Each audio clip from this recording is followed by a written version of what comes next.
class 9, chapter 7, Federal Code, think tank exercise. Now let's move forward. Question number 1. What materials do you need to electroplate copper onto an iron nail? हमने बताना है कि हम कौन से materials ले सकते हैं for the electroplating of copper onto an iron nail. Construct a diagram showing how these materials should be arranged.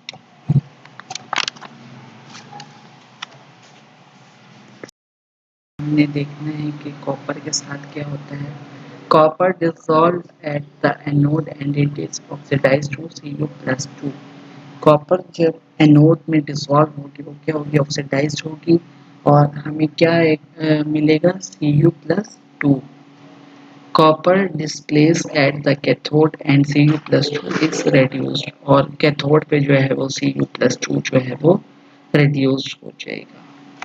Question number 2 है, evaluate the process that is occurring in the following illustration shown as steel strips. हमने process बताना है जो कि हो रहा है, उन्होंने हमें एग्जांपल दिए shoes as a steel strips. इसके अंदर जो प्रोसेस हो रहा है वो हमने एक्सप्लेन करना है. The electroplating of copper over shoe steel strips. In this experiment, copper bar act as anode, releases 2 electrons. Oxidation occur while shoe steel strips connected with the cathode, where reduction occur, that is gain of electrons. As a whole, redox reaction is carried out. Electroplating of copper को जब हम electroplate करते हैं शू steel strip के ऊपर, तो copper act as a anode और वो जो है वो 2 इलेक्ट्रॉन को लूज करता है, और शू स्टील स्ट्रिप जो है वो कॉपर के साथ कनेक्टेड होती है, कैथोड के साथ कनेक्टेड होती है, वे रिडक्शन अकर, और रिडक्शन क्या है जी, गेन ऑफ इलेक्ट्रॉन. और एज अ होल हम उसे क्या कहते हैं कि redox reaction is occurring at anode where oxidation occur. अब हमने देखना है कि एनोड के ऊपर रिएक्शन क्या हो रहा है. Cu ने 2 इलेक्ट्रॉन लूज किए, उसने क्या बना दिया, Cu+2. At cathode where reduction occur, Cu+2+2 electron और वो आ गया Cu+2 जो था उसने जब 2 इलेक्ट्रॉन को गेन किया तो अब वो क्या बना दिया, Cu कॉपर मेटल आ गया. Question number 3. Following redox reaction occurs in the voltaic cell illustrated below. निकल जा रहा है निकल प्लस में, आयरन जा रहा है आयरन +2 में. अब हमने बताना है select the anode cathode and indicate the direction of flow of electron. हमें ये जो रिएक्शन दिया हुआ है निकल और आयरन का, इसमें से हमने बताना है कि एनोड कौन सा है और कैथोड कौन सा है और इलेक्ट्रॉन्स जो हैं वो किस डायरेक्शन में फ्लो करेंगे. In the given redox reaction Nickel+2 is reduces to nickel, so it acts as oxidizing agent and the electrode of Nickel+2 act as cathode. हमने जैसे ऊपर डिस्कस किया था चैप्टर नंबर 8 में ही गालिबन के जिधर ऑक्सीडेशन होगी वो क्या होगा, एनोड होगा, और जिधर रिडक्शन होगी वो क्या होगा, कैथोड होगा. अब हमें रिएक्शन में क्या बताया हुआ है कि निकल प्लस जो है वो निकल प्लस में रिड्यूस हो रहा है, तो ये ऑक्सीडाइजिंग एजेंट है, और ये जो इलेक्ट्रोड इसका होगा निकल का वो क्या होगा, कैथोड होगा, क्योंकि रिडक्शन अकर हो रही है. While iron is oxidizes to iron+2, so it acts as reducing agent and the electrode of iron act as anode. Iron जो है वो iron+2 में ऑक्सीडाइज्ड हो रहा है, तो जो इसका एजेंट है वो क्या है, रिड्यूसिंग एजेंट है, और इलेक्ट्रोड ऑफ आयरन क्या है, एनोड है. The reaction is as follows. At anode where oxidation occur, iron ने क्या है 2 इलेक्ट्रॉन को लूज किया है और अब वो किस में आ गया है, iron+2 में. मतलब क्या है कि ऑक्सीडेशन हुई है, लॉस ऑफ इलेक्ट्रॉन हुआ है. At cathode where reduction occur, Nickel+2 gains 2 electron and it forms nickel. Hence, the direction of flow of electron will be from anode to cathode. Anode direction of electron जो है वो anode से cathode की तरफ है, तो इसमें anode क्या है, आयरन है, और कैथोड क्या है, निकल है।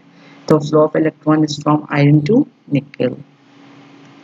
Now question number 4, design an experiment to demonstrate cathodic protection from corrosion. हमने बताना है कि जो कोरोजन होती है उसके लिए हमने एक प्रोटेक्शन के लिए एक पढ़ा है, जो मेथड है वो है कैथोडिक प्रोटेक्शन। अब हमने उसके लिए एक्सपेरिमेंट को डिज़ाइन करना है कैथोडिक प्रोटेक्शन के लिए। The process in which a thin layer of tin metal is coated on a metal like iron sheet to stop corrosion is called tin plating. It is called coating iron with tin or cathode coating. It is done by dipping a clean sheet of iron in molten hot tin, e.g. tin cans, oil containers are coated by the tin. Tin itself is very stable and protects other metals from corrosion. If tin coating is damaged, then corrosion of iron takes place more rapidly and galvanic cell is formed in which tin acts as cathode and iron acts as anode. Thus electrons flow from iron to tin. Therefore H plus, OH minus and iron 3 plus ions are produced in the solution. Hence iron is eaten away in form of iron hydroxide FeOH thrice rapidly। इसमें हमें क्या है, जो process हम करते हैं कि tin को मेटल प्लेट के ऊपर जो है लाइक आयरन जो है, जब हम टिन को उसके ऊपर कोट करते हैं उस ताकि हम कोरोजन को स्टॉप करवा सकें, तो उस प्रोसेस का क्या नाम है, टिन प्लेटिंग। उसको हम और क्या नाम लेते हैं, कोटिंग आयरन विद टिन और cathode coating. It is done by dipping a clean sheet of iron in molten hot tin. हम क्या करते हैं, इसके अंदर के क्लीन शीट ऑफ आयरन लेते हैं और उसको मोल्टन हॉट टिन के अंदर डिप कर देते हैं। और हॉट टिन के एग्जांपल्स हैं जी टिन कैन्स, ऑयल कंटेनर्स, और जो है आगे क्या है, tin itself is very stable and protects other metal from corrosion. Tin जो है वो बहुत स्टेबल मेटल है और जो है वो बाकी मेटल्स को कोरोजन से बचाने में हेल्प करता है। लेकिन अगर टिन कोटिंग जो है वो डैमेज हो जाती है तो फिर जो है वो कोरोजन का प्रोसेस अकर होगा और आयरन जो होगी वो बहुत जल्दी कोरोड होगी और गैल्वानिक सेल फॉर्म्ड हो जाएगा। इस गैल्वानिक सेल के अंदर जो टिन है वो कैथोड एक्ट करेगी और आयरन जो है वो एज एनोड एक्ट करेगा। Thus electrons flows from iron to tin, और इलेक्ट्रॉन का जो फ्लो होगा वो किसकी तरफ होगा, आयरन से टिन की तरफ। फिर जो है H plus, OH minus and Fe3 plus ions produce होंगे और आयरन जो है वो FeOH3 के फॉर्म में रिमूव हो जाएगा। Now question number 5, would you just expect corrosion to occur more rapidly in a desert or in a rainforest? हमें तो एग्जाम्पल दी हुई है डेजर्ट और रेन फॉरेस्ट में। हमने बताना है कि कोरोजन जो है वो किस जगह पर जल्दी होगी, ज्यादा रेट पे होगी। कोरोजन अकर मोर रैपिडली इन अ रेन फॉरेस्ट, कोरोजन जो है वो रेन फॉरेस्ट में ज्यादा जल्दी होगी। रीजन क्या है, corrosion occur primarily due to moisture and oxygen, and there is more moisture present and oxygen in a rainforest than in desert. So the rate of corrosion is more in a forest than in desert. corrosion जो है वो moisture और oxygen की वजह से होती है, तो जिधर जो है वो मॉइस्चर और ऑक्सीजन ज़्यादा अमाउंट में प्रेजेंट होगी उधर corrosion जो है वो ज़्यादा होगी। और रेन फॉरेस्ट में जो है वो मॉइस्चर भी प्रेजेंट होता है, ऑक्सीजन भी ज़्यादा क्वांटिटी में प्रेजेंट होती है एज कम्पेयर टू डेजर्ट। तो डेजर्ट और रेन फॉरेस्ट में से जो है वो corrosion जो है वो रेन फॉरेस्ट में ज़्यादा जल्दी होगी।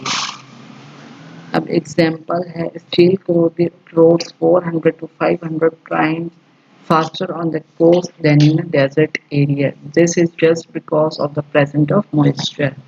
अब अगर हम कोस्ट और डेजर्ट एरिया का कंपैरिजन लेते हैं तो स्टील जो है वो 400 to 500 टाइम्स जो है वो ज़्यादा जल्दी करोड होगी ऑन द कोस्ट यानी साहिल पर as compare to desert area. उसकी क्या वजह है कि साहिल पर जो है कोस्ट पर जो है वो ज़्यादा मॉइस्चर प्रेजेंट होते हैं as compare to desert. That's all about lecture number 7. Now, thank you very much for your kind attention. Please like my videos, subscribe my channel and share my videos. Thank you very much. Take care. Allah Hafiz.